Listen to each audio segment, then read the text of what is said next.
So let's talk about Alim Mcneill for a minute.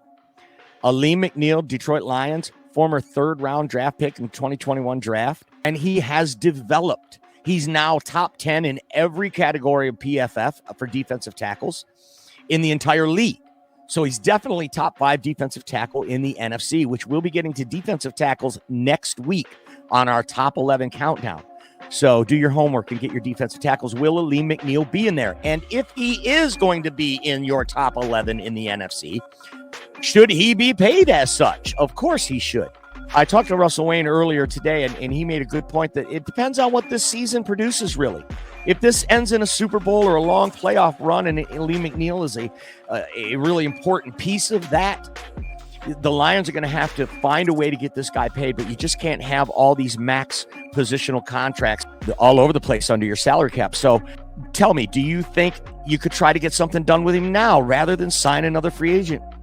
We have about $30 million under the cap. Could we, I don't think it's a priority, first of all. The graphic says, is it a priority? And that's what I want you to tell me. But in my opinion, it's not a priority because like Russell Wayne said, we can wait till after the season and see what happens. But there is a school of thought that says that $30 million we've got, we could give some of that to Alim Mcneill. Now, lock him up for maybe a 2-year at $13 a year instead of having to go 18 a year. Or 20 a year if we wait. We've seen so many of these contracts where when you get in early, like Amon-Ra St. Brown and Jared Goff, and they set the market and it seems really high, but then all these others come after and go over it and go over it. Now you're not the highest paid anymore. Now you're the 5th highest in the matter of 2 weeks. What's the situation going to be with Alim Mcneill? No matter what, a 3rd-round draft pick, Brad Holmes has done it again already. If this kid doesn't even develop anymore, he's already a frontline starter at the defensive tackle position that was plucked from the 3rd round. So there's a lot for you to unpack. And while you do that, I will introduce our producer and my co-host and compadre, the one, the only, the maestro, Mr. Russell Wayne. Good stuff, man. I was just in the back listening. In the back, I like Alim Mcneill, man. I like the idea of paying our own guys, Mike. You know how I feel about that. I read an article on Sideline Report today on the 5 guys that the Lions could go after and free agency that could make the team better. And I couldn't even finish the article. I went looked through the guys that they wanted. I'm like, I don't care. I like our guys. I would rather see them lock Alim Mcneill up. Like you said, I like that 2-year deal. That's where all the big money starts coming. I mean, he's homegrown. I'd rather have him than some guy off the street. I don't know. Matthew Judon, I guess. Cool. But, maybe we have that in, James Houston and Josh Pascal and the guys that are already on the team. They may already be here in younger versions. So I don't know.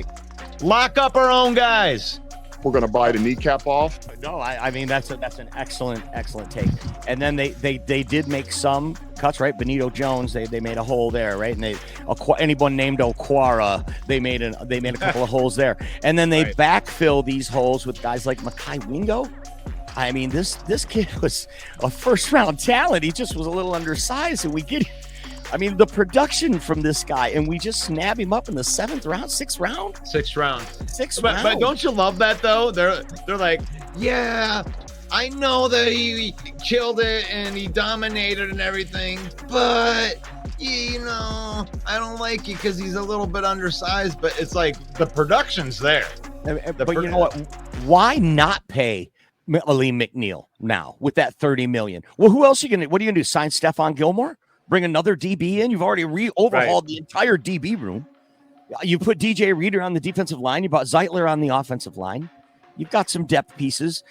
I'm a little shaky on the depth of the offensive line. I'd like to see maybe one more good, 2nd-line starter coming through there. But other than that, I mean, this team is stacked. What are you going to do with that $30 million? Why not pay Alim Mcneill is what I'm saying, Russ. I have no problem with it. I mean, I have no problem with them waiting, too, because, what's the franchise tag on a defensive tackle? If you have the next 2 years where you're in this, quote-unquote Super Bowl window, Alim Mcneill getting, $22 million next year on a franchise tag. If that's the rate you want to go, I really wouldn't want to let him get out the door. 3 years around 35, 40 million would be great. Yeah. I mean, you're looking right there. What's that? 13 million, 13 million Right. a year, like we said, but for 3 years, hell, he's still a hell of a young player.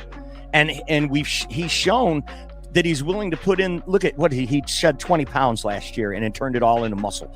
And he was a running back in high school. He's a freak athlete. If we could get him to sign for what Matthias is suggesting here, I mean, that would be awesome. And you're still going to have plenty of cap room even after you give him that deal. And that's where I would love to see the team go. I think that's where they are going. I mean, they signed 3 of their own guys. How many contracts can you get done in one offseason, Mike? Yeah, I mean, these are really big contracts they've been getting done. I mean, what about Taylor Decker? I mean, there are some people that are on the chopping block right here. I mean, Decker's also in the last year of his deal. Is getting an extension a priority for him? This is what I want to hear from you in the comments. If I could, please give me your opinion.